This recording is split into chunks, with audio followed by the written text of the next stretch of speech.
Bonjour, je m'appelle Elvire de la Freinet et au cours de mon master à Imperial College l'année dernière, j'ai choisi de m'intéresser à une comparaison économique entre le système de pompage solaire et le système de pompage à main. Mon projet avait pour objectif de développer une méthodologie pour comparer en termes de coûts ces deux systèmes dans le cadre d'une région rurale sans accès à un système de distribution d'eau, avec une étude plus précise sur le cas du Burkina Faso. Alors, quel est l'intérêt d'une telle comparaison? Finalement, j'ai réalisé que beaucoup d'études comparaient en termes de coûts les pompes solaires avec d'autres pompes motorisées, comme les pompes qui fonctionnent avec du diesel, par exemple. Et dans la plupart des cas, les pompes solaires sont effectivement moins coûteuses que ces pompes diesel, si on considère le coût sur cycle de vie. Mais finalement, très peu d'études comparaient les pompes solaires aux pompes à main, alors qu'il faut savoir que les pompes à main sont les pompes les plus utilisées en Afrique subsaharienne, notamment au Burkina Faso, car du fait de leur coût d'investissement initial qui est plutôt faible en comparaison avec celui des pompes motorisées. Et au même titre que les pompes solaires, elles sont considérées comme une source d'eau améliorée par l'UNICEF et par l'Organisation mondiale de la santé, mais elles sont limitées en termes de quantité d'eau extraite et sont beaucoup plus chronophages que les pompes solaires, euh, qui permettent d'obtenir rapidement la quantité d'eau désirée sans se fatiguer. Alors, comment est-ce que j'ai structuré ma méthodologie? Donc, dans un premier temps, j'ai choisi d'effectuer une analyse technique qui m'a permis de dimensionner et de définir précisément mes systèmes. Et ensuite, ça m'a permis de réaliser une analyse économique qui avait pour objectif de calculer le coût sur cycle de vie et également le coût de l'eau pour les deux systèmes. Et pour cela, j'ai notamment modélisé les coûts d'investissement et les coûts de maintenance pour les pompes solaires et pour les pompes à main.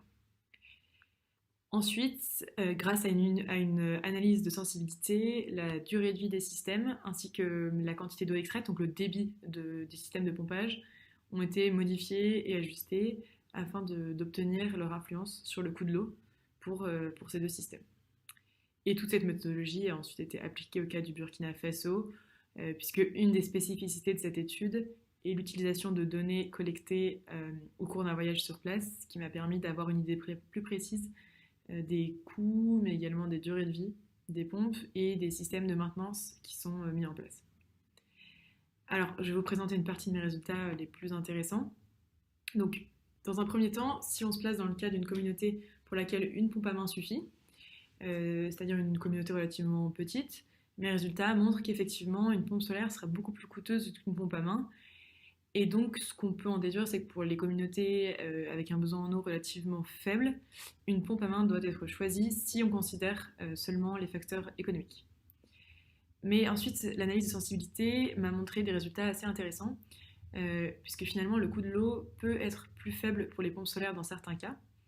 L'influence du débit d'eau, notamment, montre que lorsque le besoin en eau d'une communauté est supérieur à 12 mètres cubes par jour, ce qui correspond à une population d'environ 600 personnes, alors les pompes solaires deviennent moins coûteuses.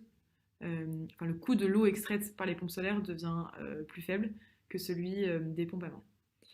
Et en fait, ce qui peut un peu en partie expliquer ce résultat, c'est que quand il est nécessaire d'installer plusieurs pompes à main, alors qu'une pompe solaire peut suffire, le coût de l'eau devient plus cher car le coût de forage, en fait, c'est un des postes de coût les plus importants dans les systèmes de pompage. L'influence de la durée de vie des systèmes a également souligné l'importance d'avoir un système de maintenance, un schéma de maintenance qui est efficace pour permettre à la pompe de fonctionner le plus longtemps possible et ainsi diminuer le coût de l'eau. Et également, il m'a semblé intéressant de me plonger un peu dans la perception des deux systèmes de pompage par les utilisateurs pour comprendre à quel point le coût va être un facteur déterminant dans le choix d'un système plutôt qu'un autre. Et donc pour cela, j'ai réalisé des interviews sur place avec notamment des personnes qui travaillent dans tout le secteur de l'eau au Burkina Faso, ou avec des installateurs de pompes ou des techniciens de maintenance. Et donc ce qui en est ressorti, c'est que globalement, les pompes solaires sont vues comme des systèmes de pompage plus adaptés, notamment car beaucoup moins fatigants à utiliser que les pompes à main. Mais le coût reste le facteur de décision primordial quand il faut choisir entre une pompe à main et une pompe solaire. Et effectivement, les pompes solaires sont souvent vues comme plus chères que les pompes à main, et donc les pompes à main sont souvent choisies en première option. Et ça signifie que le coût des systèmes va avoir une influence majeure dans le développement futur des pompes solaires.